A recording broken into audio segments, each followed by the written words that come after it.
آج کل ہمارے یہاں کی عورتیں جیسے ہی اذان کی آواز سنتی ہیں اپنے سروں پر دوپٹہ رکھنا شروع کر دیتی ہیں۔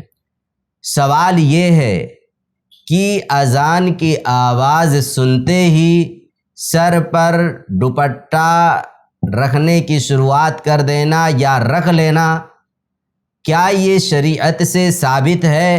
کیا یہ ان پر واجب ہے؟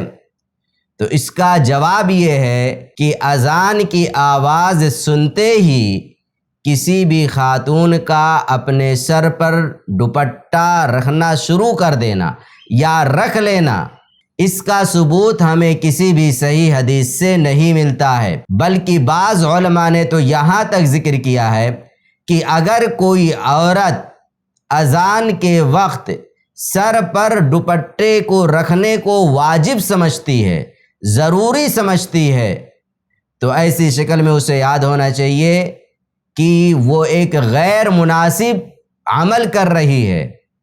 اور کچھ علماء نے کہا کہ اگر دین اور شریعت کا حصہ سمجھ کر کرتی ہے تو گویا کہ وہ ایک بدعت کا ارتکاب کر رہی ہے۔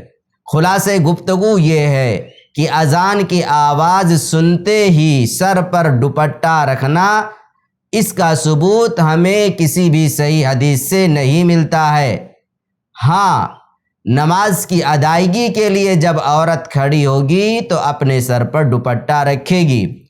اسی طریقے سے غیر محرم اگر اس کے سامنے ہیں، اجنبی اگر ہیں، تب بھی وہ اپنے سر پر دوپٹہ رکھے گی، اور اذان کی آواز سنتے ہی اسے اپنے سر پر دوپٹہ رکھنے کی شروعات کرنے کے بجائے اسے پورے اذان کا جواب دینا چاہیے۔